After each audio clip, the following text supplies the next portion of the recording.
We're inside InterNACHI's free online course, How to Perform Deck Inspections course, and we're under Supports and Connections. Let's take a look at spans and cantilevers. Now, calculating spans and cantilevers for deck beams and deck joists are way beyond the scope of a home inspection. This section of this course will go over some examples of how to calculate span and use a general rule of thumb, but this is another topic that's beyond the scope of a home inspection, that is calculating allowed spans and cantilevers. But a home inspector should know what a beam span is. What is a joist span?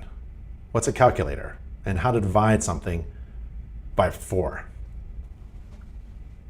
And how to divide something like a joist by 4. So let's go over beam spans. Maximum allowable spans for wood deck beams are described in the code. Figure R507.5 in tables R505, R507.5.1 to R507.5.4. Wood deck beams can cantilever at each end up to 1/4 of the actual beam span. The actual beam span, 1/4 of that they can cantilever on each end.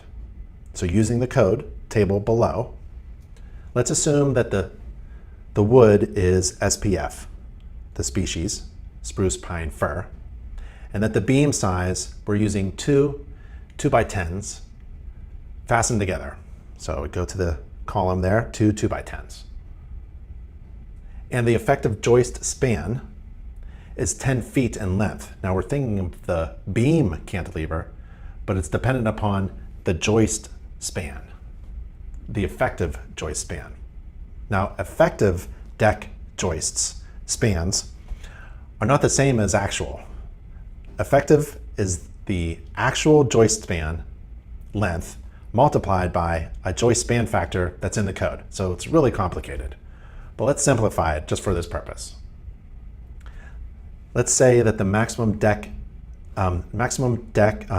the effective deck joist span is going to be 10 feet. Again, spruce, pine, fir, beam size, two 2x10s fastened together. That's the beam. They can cantilever on each end. The maximum deck beam span length is in relation to the joist span, effective joist span. And let's say it's 10 feet, to make it simple. Then the maximum deck beam span length is 7 feet 9 inches.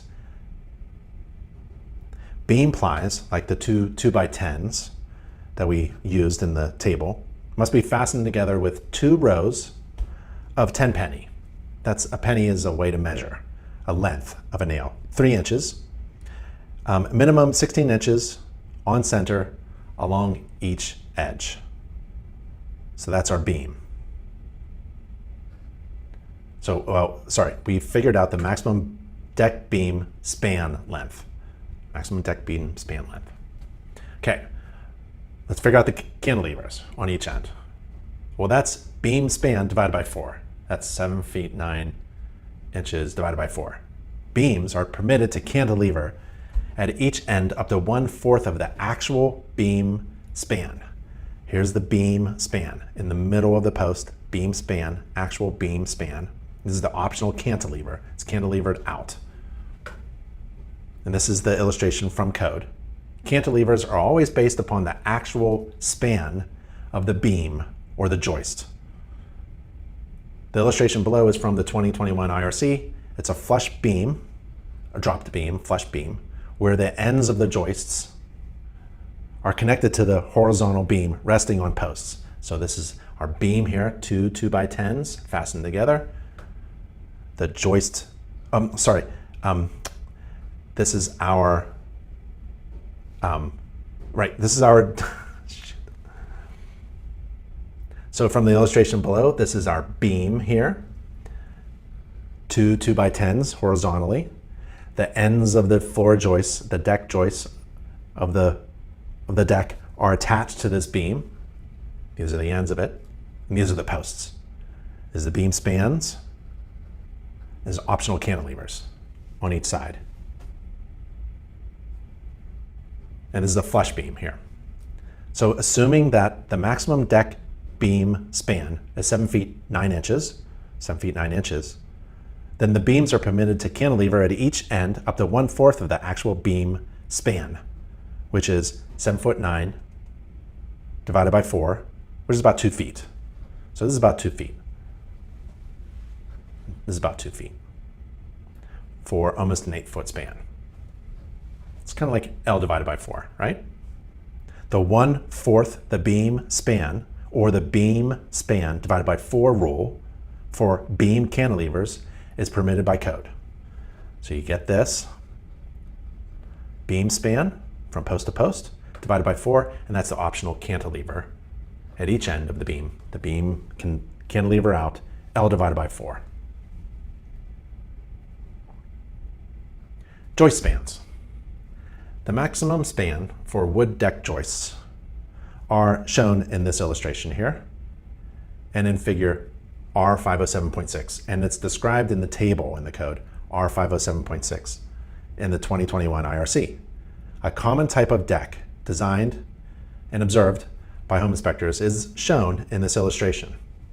It's an attached deck, here's deck joists, attached with a flush or dropped beam, here's the beam here, resting on the post. Here's our double 2x10s, right? And there's the joist resting on the beam on the post. This is the attachment to the house with a ledger board and joist hangers. That's the primary structure there. And then it's spanned across the joist span to the post and the optional cantilever. And they're banded together. The ends of the joists are banded together by the rim joist.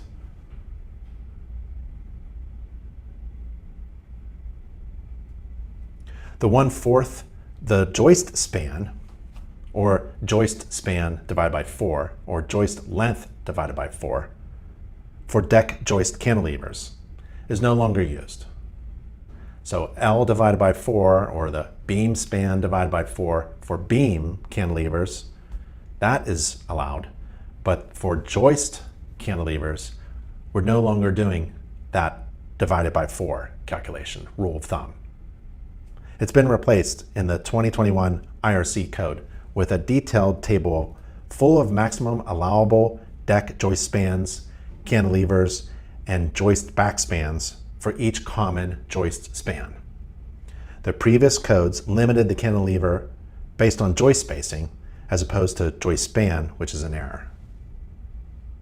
Each joist type now has a maximum joist span and maximum cantilever length. The change in the building code provides more flexibility and accuracy. Deck beams can cantilever at each end up to 1/4 of the actual beam span.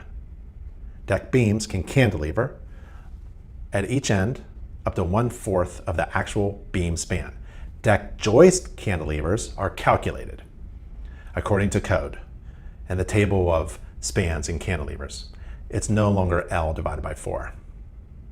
Home inspectors may refer to this old general rule of thumb during a home inspection for deck joist cantilevers because home inspectors are not code inspectors and are not required to refer to or quote code, including this section about deck joist cantilevers. So we have the old rule of thumb. It's no longer used. Here's the span of the joist.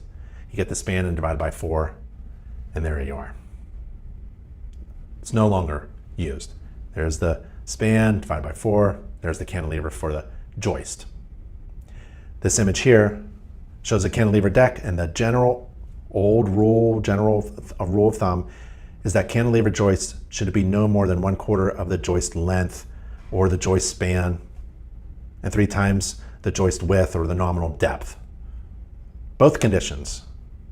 These can be true, but L4, the joist length or the joist span divided by 4, is no longer used to determine deck joist cantilevers according to the 2021 IRC R507.6.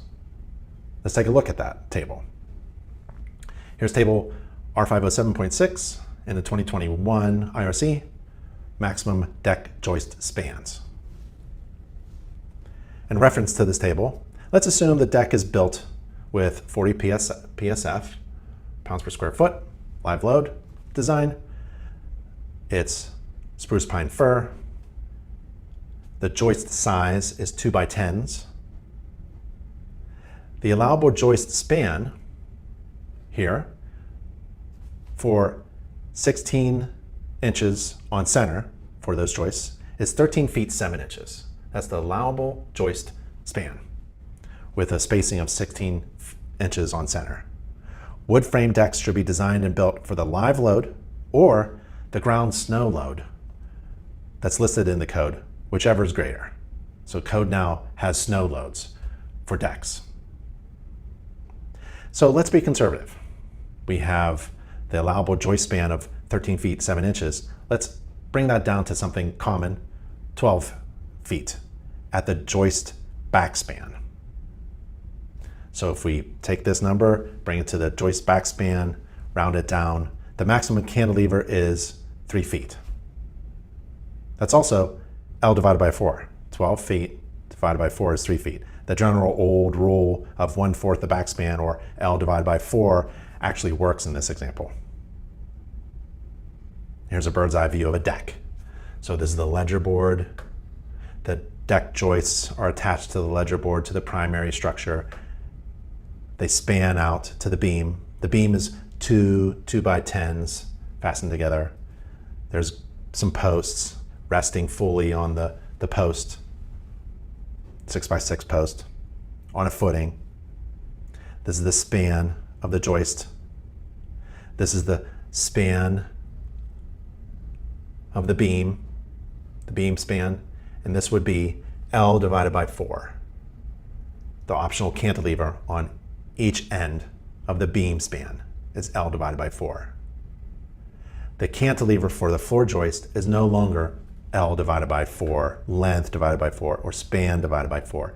It's specifically calculated and listed for common types of joist spans and joist lengths and spacing. So this image here shows a deck joist cantilever in the front of the deck and the deck beam cantilevers on each side of the deck. The deck beams, the beam, is permitted to cantilever at each end up to 1/4 of the beam span, the actual beam span. And the deck joists should be cantilevered according to code for maximum deck joist spans and maximum cantilevers.